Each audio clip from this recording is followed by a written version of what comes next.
Bom, dados de última hora que não podemos deixar de mencionar. O rombo fiscal brasileiro, que acabou de ser anunciado em abril, bateu recorde. Ultrapassou o déficit durante a pandemia. 1,043 trilhão de reais em abril anualizado. A dívida bruta subiu 76% a 76% do PIB, depois de ter atingido um pós-pandemia de pouco mais de 71% do PIB. Como eu sempre falo, o Brasil, junto com a Arábia Saudita, foram os únicos dois países que conseguiram terminar a pandemia com uma dívida menor do que quando tinha começado. E agora, nós já subimos quase 5 pontos percentuais do PIB essa dívida. Mas vamos olhar aqui mais detalhado como isso aqui é importante. Vagas abertas do primeiro lote para o workshop presencial Caos e Oportunidade, a terceira edição. Será realizado dia 29 de junho, um sábado, o dia inteiro, aqui em São Paulo. Falaremos sobre perspectivas econômicas e investimentos, que eu farei esse bate-papo. Traremos pessoas especialistas para falar sobre blindagem patrimonial, sucessão patrimonial, instrumentos financeiros para nos proteger dessas altas abusivas de impostos. Traremos também, claro que online, por ordem do STF, o Paulo Figueiredo, que está trabalhando tão intensamente pela liberdade de expressão no Brasil. Portanto, seja rápido, compre agora e garanta seu bônus exclusivo, que é a mentoria de 2 horas online comigo. Clique em Saiba Mais e adquira o seu ingresso.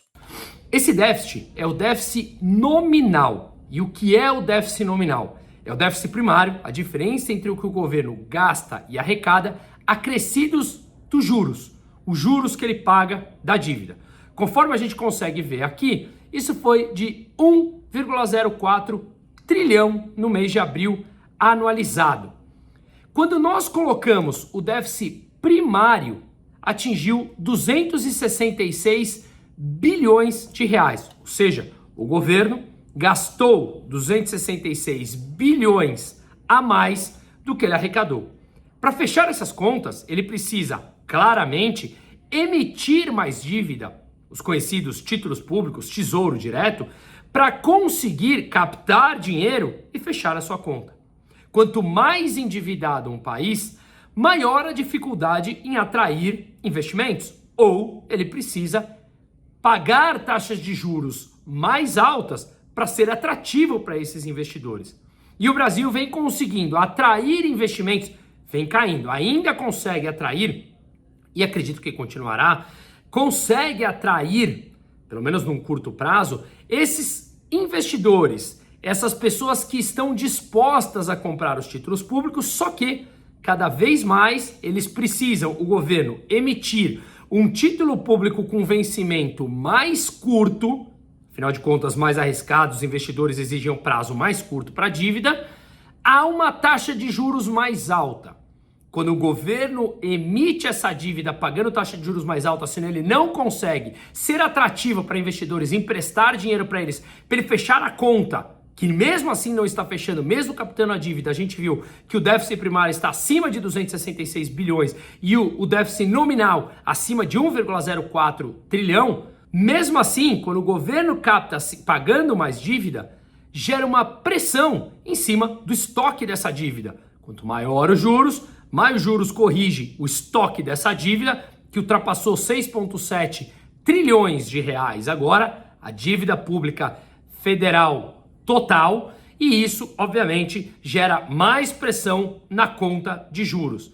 Quando falamos, portanto, da inclusão dos juros, além do déficit primário de 266 bi, como acabamos de ver, o déficit nominal é o que eu acabei de falar, bateu o recorde. 1,04 trilhão de reais, conforme a gente consegue ver aqui. Repare que em janeiro de 21, no meio da pandemia, esse déficit, que foi o máximo, tinha batido 1,016 trilhão. Agora, ultrapassou 1,04 trilhão. Ou seja, em tempos de paz, sem pandemia, sem nada, a nossa dívida ultrapassou o período da pandemia. Se olharmos aqui onde tem essa divisão de março 20, que é o início da pandemia anterior, veja como o nosso déficit estava nominal diminuindo, ainda alto, de um estoque de dívida que o Brasil nitidamente, historicamente, adora intervir o Estado, ter Estado grande, a população pede por isso. Mesmo assim, a nossa dívida vinha diminuindo pós-governo Temer, pós a entrada do Temer. Veio a pandemia e agora nós ultrapassamos o que foi o auge da pandemia. Veja que mesmo depois da pandemia, a nossa dívida, após janeiro de 21, começou a cair bastante. Ou melhor, o nosso déficit nominal começou a cair bastante, consequentemente a dívida frente ao PIB também caiu. Quando estamos falando aqui desse déficit, estamos falando do déficit do governo, das contas do governo consolidado, do setor público consolidado.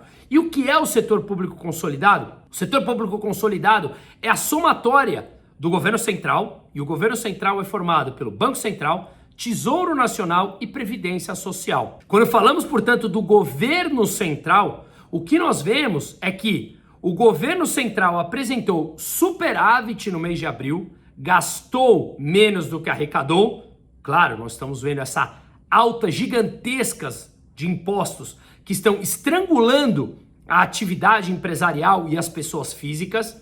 Então, o governo central, que é formado pelo Banco Central, Tesouro Nacional e Previdência Social, esse governo central, ele apresentou esse superávit no mês de abril, mas o setor público consolidado, que é formado pelo governo central, estados, municípios e as empresas estatais, apresentou esse déficit que nós falamos. Os governos municipais e estaduais apresentaram prejuízo, déficit. As empresas estatais que vinham apresentando lucro nos últimos anos antes da volta do PT, voltaram todas as contas das estatais ao prejuízo, a somatória delas. Nos últimos 12 meses, as estatais tiveram prejuízos de 2,8 bilhões de reais. Só nesse ano já foi um prejuízo de 2,2 bilhões de reais, apenas em 2024. Empresas que eram superavitárias passaram a ser deficitárias com a gestão corrupta, fraudulenta, histórica, má alocação de recursos do PT, voltaram a ter prejuízos bilionários, que precisam de mais dinheiro público injetado no sistema, injetado nas estatais, para compensar, para fechar esses buracos e essas contas que não fecham, mesmo subindo os impostos. Portanto, estamos falando aqui do setor público consolidado, governo central, estados, municípios e estatais. Desses, apenas o governo central teve superávit por conta das altas brutais dos impostos. O resto, tudo no prejuízo, que chega nesse déficit primário, colocamos aqui novamente, de 266,5 bilhões de reais, e ao incrementarmos os juros nessa conta, ultrapassamos 1,04 trilhão, que representa quase 10% do PIB. Ou seja, o nosso déficit nominal está em quase 10% do PIB. E o governo precisa emitir mais dívida para captar dinheiro, para pagar as dívidas que vencem, que o prazo médio da dívida brasileira é de 4 anos, vai vencendo ao longo do tempo, a cada 4 anos essas dívidas vencem. E, portanto, o governo, como gasta mais do que arrecada, precisa sempre emitir novas dívidas para conseguir pagar as dívidas que vencem, fechar as suas contas, e como o governo está extremamente endividado, precisa naturalmente pagar mais taxas de juros, senão os investidores mandam dinheiro para fora ou investem em outros países, em outros títulos públicos de países emergentes ou do próprio governo americano, que o título público de 2 anos por lá está pagando 5% ao ano em dólar. Com isso, voltamos ao patamar da dívida bruta no maior nível desde abril de 2022 e depois ela tinha caído, como chegou, a gente consegue ver aqui, em 71,7% do PIB. Voltamos a 76% do PIB da dívida, a relação dívida-PIB. E é disparada a maior dos países emergentes. Se levarmos em consideração a metodologia do FMI, nós já ultrapassamos 85% da relação dívida-PIB, passando inclusive a Argentina. Não, obviamente, em valores nominais, mas sim em valores percentuais sobre o PIB, que é o resultado de tudo o que o Brasil produz. Portanto, o que vemos aqui é um descalabro com as contas públicas, um desrespeito e uma má alocação do dinheiro público, envolvendo claramente corrupção histórica do PT. E por que eu falo isso? Porque todos aqueles que deveriam estar cumprindo pena estão de volta às ruas, com as suas empresas, umas renomeadas como a Novo Honor, a antiga Odebrecht, podendo participar de licitações que ganham dinheiro público para participar das obras. Além disso, todos os políticos de volta, indicados a empresas públicas, que todas voltaram ao prejuízo, como acabamos de ver aqui. Ou seja, vivemos um período de desrespeito, de descalabro das contas públicas.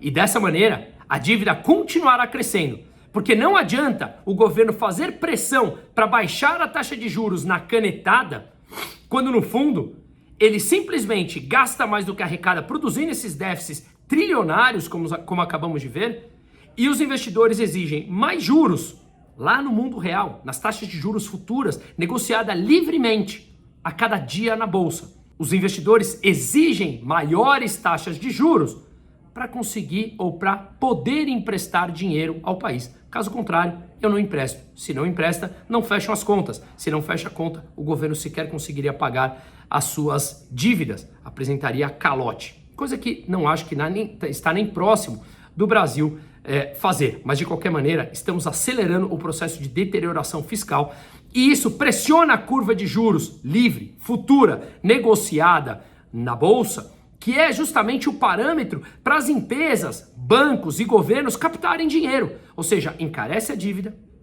que mesmo que o governo tenha interferência política e baixe a taxa de juros, a Selic, isso jamais vai chegar na ponta final no consumidor. Por quê? Porque as curvas de juros negociadas livremente, que são parâmetros para as empresas e bancos captarem dinheiro via mercado de capitais, esse é o mundo real, o que acontece é que os investidores exigem mais dessa taxa. E a gente vê claramente um resultado, tanto no Boletim Focus, subindo as projeções de inflação, quanto maior o gasto público. Se você continua aprofundando nos gastos, esse é um processo inflacionário no médio e no longo prazo. A gente vê isso nessas curvas de juros e vemos também na inflação implícita, ou seja, o que o mercado está projetando de inflação daqui para frente, isso é projetado nos mercados e encarece a captação de dinheiro por parte dos governos, das pessoas físicas e das empresas. Isso é repassado na economia. Além do mais, a disponibilidade de capital que está para emprestar para todo mundo, inclusive para o governo, quando as taxas de juros sobem e o governo precisa pagar mais taxa de juros para fechar as suas contas, ele absorve grande parte do dinheiro disponível para ser emprestado por todos na economia. Ou seja, sobra menos para o restante da economia privada uma disponibilidade de capital e o que sobra vem a uma taxa muito mais alta. Portanto, pode fazer discurso mentiroso que o PT faz, que quer que o Banco Central colabore com baixar as taxas de juros, que não adianta. O mundo real, negociado livremente, cobra taxa de juros mais alta. Por quê? Pela ineficiência, pela má alocação, pela corrupção, por ideias antiquadas, retrógradas, que é exatamente o governo PT. Adaptemos os nossos investimentos. Vamos proteger, blindar. Há possibilidades. Assim, empresas na Bolsa que estão baratas com tudo isso que está acontecendo. Títulos públicos pagando a partir de IPCA mais 6. É interessante historicamente.